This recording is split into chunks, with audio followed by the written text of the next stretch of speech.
Shalom Bapak Ibu, saudara-saudari yang saya kasihi dan dikasihi oleh Tuhan Yesus. Apa kabar? Semua bisa dilewati? Mari sebelum kita belajar kebenaran firman Tuhan, saudaraku, kita angkat pujian kepada Allah kita. Bawa aku Tuhan ke tempat yang maha tinggi. Bawa aku Tuhan ke tempat yang maha tinggi, agar ku mengerti semua yang Engkau ingin. Ku pahami hati pikiran. Sekarang aku datang tenggelam di hadirat.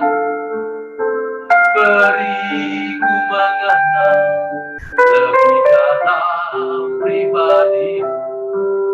Dengan rela hati ku terima rencanamu dan berjalan dalam kebenaran. Karena Engkaulah Allahku, Bapa yang mulia, beri warna jiwaku. Dalam-Mu aku teduh, ku temukan firdaus-Ku di keabadian. Terima kasih Tuhan. Bawa aku Tuhan ke tempat yang maha tinggi. Bawa aku Tuhan ke tempat yang maha tinggi, agar ku mengerti semua yang Engkau ingin. Ku pahami hati pikiran. Sekarang aku datang tenggelam di hadirat. Beri ku mengenal lebih dalam pribadi. Dengan rela hati ku terima rencanamu dan berjalan dalam kebenaran. Karena Engkaulah Allahku, Bapa yang mulia, beri warna jiwaku. Dalam-Mu aku teduh, ku temukan firdaus-Ku di keabadian-Mu. Karena Engkaulah Allahku, Bapa yang mulia, beri warna jiwaku. Dalam-Mu aku teduh, ku temukan firdaus-Ku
Terima kasih Bapa. Terima kasih atas kesempatan pagi hari ini.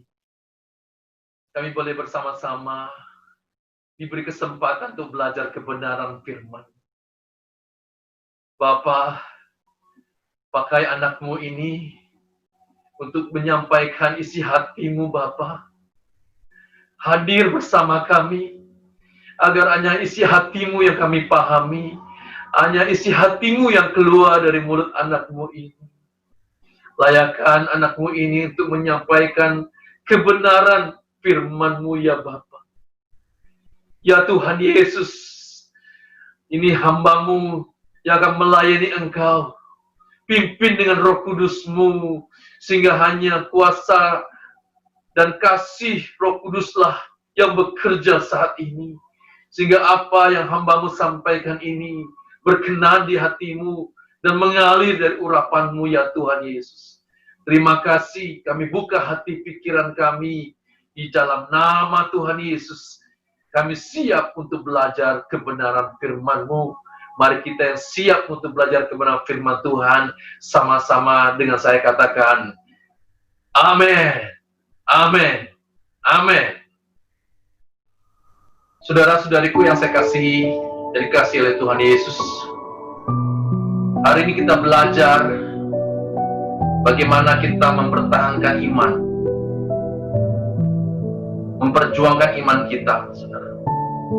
Di dalam Roma pasal 4 ayat 18 sampai 21 di sana dikatakan, sebab sekalipun tidak ada dasar untuk berharap, namun Abraham berharap juga dan percaya bahwa ia akan menjadi bapa banyak bangsa, menurut yang telah difirmankan, demikianlah banyaknya nanti keturunanmu. Imannya tidak menjadi lemah, walaupun ia mengetahui bahwa tubuhnya sudah sangat lemah, karena usianya telah kira-kira 100 tahun, dan bahwa rahim Sarah telah tertutup. Tetapi terhadap janji Allah, ia tidak bimbang karena ketidakpercayaan. Malah ia diperkuat dalam imannya, dan ia memuliakan Allah. Dengan penuh keyakinan bahwa Allah berkuasa untuk melaksanakan apa yang telah ia janjikan.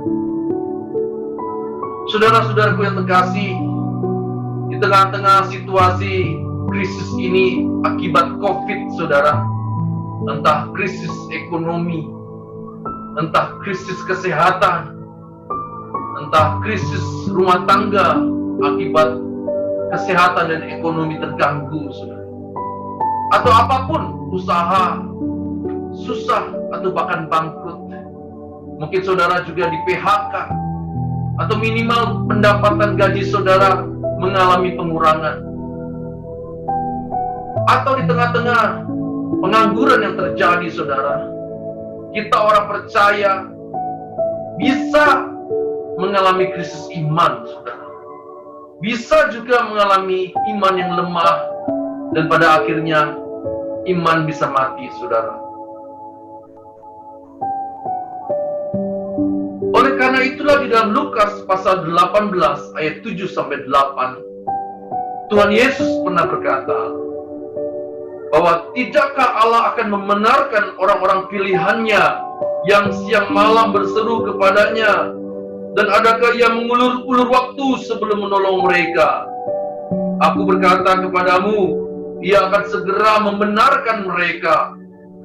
Akan tetapi, jika anak manusia itu datang, adakah ia mendapati iman di bumi? Dan benar, saudara, kalau krisis ini berkepanjangan, dan menurut baik itu seorang, menurut kalangan teolog gereja, menurut medis, menurut politikus, semua mengatakan bahwa pandemi COVID-19 ini tidak cukup hanya setahun, bisa 2 atau bahkan 3 tahun. Dan itu kalau terjadi sungguh-sungguh nyata dalam kehidupan kita, saudara, negara kita akan mengalami krisis yang sungguh besar dan dahsyat, saudara. Dan dampaknya bagi masyarakat, termasuk saudara dan saya, akan mengalami hal yang sama. Dan di tengah krisis ini, kalau kita tidak dilandasi pemahaman iman atau pemahaman Alkitab yang benar, maka orang percaya pun akan mengalami krisis iman, saudara. Mempertanyakan, benarkah Allah itu ada?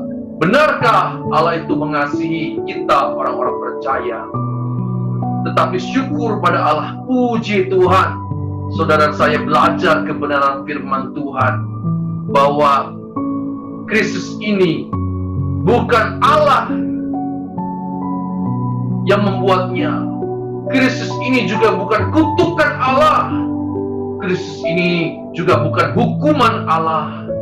Melainkan kalau Allah berkenan mengizinkan penderitaan ini terjadi, bukan hanya di bangsa kita, tapi seluruh dunia, Tuhan punya maksud dan rencana yang agung untuk mengingatkan terutama orang percaya bahwa bumi ini semakin hari semakin rapuh, dan Tuhan sedang mempersiapkan tempat ideal yang baru, yang indah, sempurna, dan terutama bersifat kekal bagi saudara saya di kerajaannya, bagi orang-orang yang berbuat mengasihi sama, berbuat kebaikan dan hidup takut akan Allah yang mereka yakini. Mereka diberi kesempatan untuk masuk ke langit baru dan bumi baru sebagai warga masyarakat. Ini kabar baik, saudara.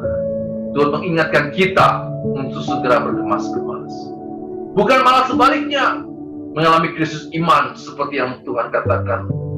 Apabila anak manusia datang, apakah ia mendapati iman di bumi ini? Saudara, kita tahu bahwa iman yang sejati mempunyai arti penyerahan yang total seluruh hidup kita kepada Allah. Dan dengan demikian, maka kita adalah sejatinya hamba Allah, miliknya Allah, hambanya Allah. Dan fokus kita semata-mata melakukan kehendak Bapa. Tuhan Yesus berkali-kali mengatakan, melakukan kehendak Bapa. Orang yang melakukan kehendak Bapa adalah ibuku, bapakku, saudara-saudariku. Orang yang melakukan kehendak Bapa lah yang diizinkan masuk ke kerajaan Allah. Saudara-saudariku yang terkasih, Rasul Paulus mengatakan di dalam 2 Timotius pasal 4 ayat 7-8, aku telah mengakhiri pertandingan dengan baik, aku telah mencapai garis akhir, dan aku telah memelihara iman.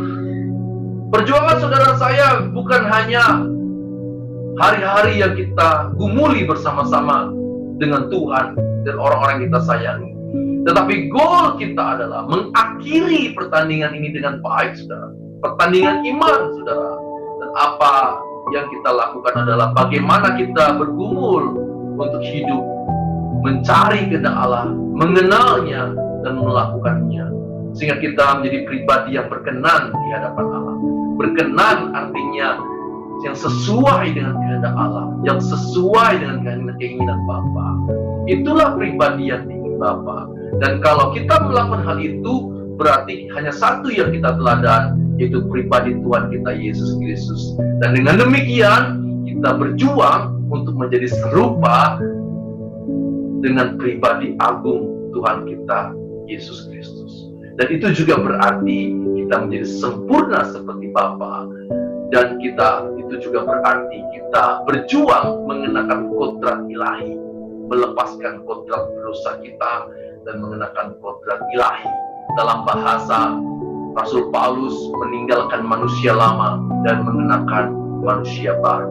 Manusia baru, kelahiran baru adalah manusia yang berkodrat ilahi, manusia yang berpikiran dan berperasaan sekualitas dengan pikiran dan perasaan Allah. Oleh karena itulah, di tengah-tengah peristiwa dan penderitaan, masalah demi masalah yang kita hadapi hari-hari ini, ada 3 hal bagaimana kita dapat mengakhiri pertandingan dengan baik, bagaimana kita dapat mempertahankan stamina iman kita, bahkan bukan hanya mempertahankan, kita terus meningkatkan level iman kita. Minimal ada 3 hal. Yang pertama,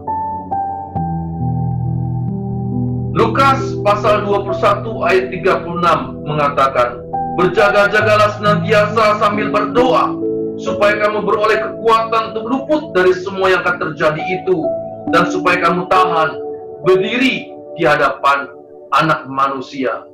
Saudara, hal yang pertama kita lakukan adalah berjaga-jaga dan berdoa. Kalau kita tidak menyediakan waktu khusus dengan Tuhan, kita kehilangan kewaspadaan kita, saudara. Kalau kita belajar dari saudara kita Buddhis, saudara, mereka bermeditasi, menyatukan dirinya dengan yang widiwaksa, saudara, dengan yang ilahi yang mereka percayakan, sehingga mereka punya kesadaran penuh atas hidup mereka, dan pada akhirnya mereka sampai pada penyatuan dengan sang ilahi itu, sampai pada nirwana, saudara. Saudara, bukan hanya Buddhis, beberapa agama pun mengajarkan hal yang sama, bagaimana kita perlu menjalin hubungan yang intim dengan Sang Pencipta, dengan Sang Maha. Apalagi kita, saudara, kita yang sudah mengenal Allah yang benar dan diajar oleh Tuhan Yesus bagaimana dan siapa Allah yang benar itu, dan kita diajar juga belajar mengenal pribadi yang menunjukkan pribadi Bapa, yaitu pribadi Tuhan Yesus sendiri. Kita yang sudah belajar dan diajarkan Allah yang benar, seharusnya, saudara, kita punya kerinduan seperti saudara-saudara yang lain yang sebenarnya belum tentu mengenal Allah yang benar. Saudara diberi anugerah mengenal Allah yang benar, dan kita diminta untuk mempunyai hubungan yang intim dengan Tuhan. Waktu yang spesial untuk pribadi yang berharga, pribadi yang mulia dan agung itu. Apakah kita menyediakan waktu 24 jam kita dengan hal-hal yang bersifat lahiriah duniawi? Apakah saudara memang sungguh mengasihi Tuhan?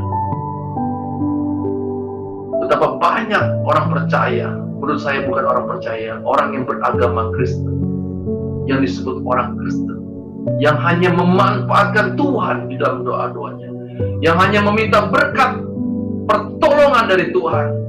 Bukannya ketika ia mempunyai saat-saat yang intim itu adalah kerinduan untuk mengenal pribadi yang agung mulia itu, dan semakin mengasihi dia, semakin ingin intim dengan dia, melainkan ujung-ujungnya meminta berkat dan pertolongan, meminta mujizat, saudara. Saudara yang sudah belajar suara kebenaran, bukan itu yang kita lakukan. Yang kita lakukan di dalam pergumulan kita hari lepas hari, menyediakan waktu yang intim dengan Tuhan, sampai kita merasakan spirit kita sama dengan spirit Tuhan Yesus. Itu hal yang kedua, saudara. Hal yang pertama. Hal yang kedua, saudara, Roma pasal 12 ayat yang kedua. Janganlah kamu menjadi serupa dengan dunia ini, tetapi berubahlah oleh pembaharuan budimu, sehingga kamu dapat membedakan manakah kehendak Allah, apa yang baik, yang berkenan pada Allah, dan yang sempurna. Saudara, kita mewarisi budaya-budaya masa lalu oleh karena keluarga kita, oleh karena suku bangsa kita, kelahiran kita. Tetapi Allah berfirman, ya, Alkitab menegaskan, janganlah kita menjadi serupa dengan dunia ini. Dan bagaimana kalau kita tidak bisa menjadi serupa dengan cara bagaimana memperbarui akal budi kita? Seperti Tuhan katakan, kasihlah Tuhan Allahmu dengan segenap hatimu, segenap jiwamu, dan segenap akal budimu. Jadi kalau kita mengasihi Tuhan bukan hanya sekedar perasaan melankoli saja, bukan hanya kita merasakan hadirat Allah yang luar biasa saja, melainkan juga memperbarui akal budi kita, saudara. Dan bagaimana caranya? Tidak lain tidak bukan hanyalah kita terus-menerus konsisten untuk membaca firman Tuhan dan merenungkannya, belajar kebenaran yang sungguh-sungguh benar, saudara. Karena pengajaran sekarang bukan lagi berdasarkan Alkitab, melainkan kata teolog sana, kata teolog sini. Sedangkan kita harus back to Bible. Apa yang Alkitab katakan, apa yang firman Tuhan katakan, itu yang kita lakukan. Kalau kita terus-menerus, maka budi kita diperbaharui hari lepas hari, sehingga kita mempunyai pikiran perasaan yang benar, dan akhirnya melahirkan kehendak yang benar, dan kehendak yang benar melahirkan perbuatan yang benar yang memuliakan Allah. Hal yang ketiga, bagaimana kita bisa mempertahankan kualitas iman bahkan meningkatkannya, adalah bertindak sampai kita mempunyai kebiasaan baru. Level pertama adalah ketika kita memperbaharui pikiran akal budi kita dengan cara terus-menerus belajar kebenaran, terus-menerus membaca dan merenungkan firman Tuhan. Dan level yang paling sulit adalah bertindak, saudara, yang kita renungkan 2 minggu berturut-turut. Bagaimana kita bertindak sesuai dengan kehendak Allah di dalam perbuatan kita, dan itu tampak dari perbuatan baik kita, saudara, yang memuliakan Allah. Yakobus pasal 2 ayat 20 dan 22, di sana dikatakan, "Hai manusia yang bebal, maukah engkau mengakui sekarang bahwa iman tanpa perbuatan adalah iman yang kosong?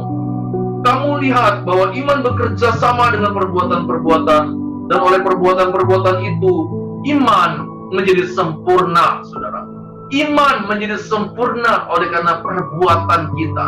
Kalau saudara dan saya mengatakan, "Aku percaya kepada Engkau ya Tuhan, aku beriman kepada Engkau ya Tuhan," itu artinya tindakan, saudara, bukan hanya sekedar perkataan, bukan hanya sekedar di pikiran kita, tetapi tindakan, saudara, perbuatan nyata yang kita lakukan hari lepas hari, mulai dari rumah tangga kita, lalu usaha pekerjaan kita, lingkungan hidup kita, sampai pada gereja, saudara. Kita melakukan sesuatu yang nyata yang dirasakan oleh orang-orang sekitar kita.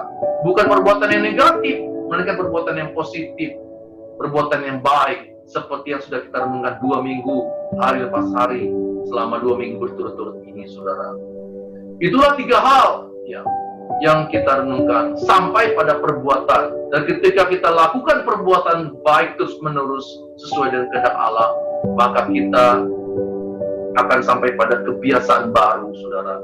Kebiasaan baru yang seharusnya itu memang standar hidup orang Kristen, kebiasaan yang menjadi gaya hidup orang Kristen. Maka firman Tuhan mengatakan, kalau engkau mengaku ada di dalam Kristus, maka kita wajib hidup sama seperti Kristus telah hidup. Sehingga sampai pada titik di mana seperti Rasul Paulus, aku hidup, tetapi bukan lagi aku yang hidup, melainkan Kristus yang hidup di dalam diri.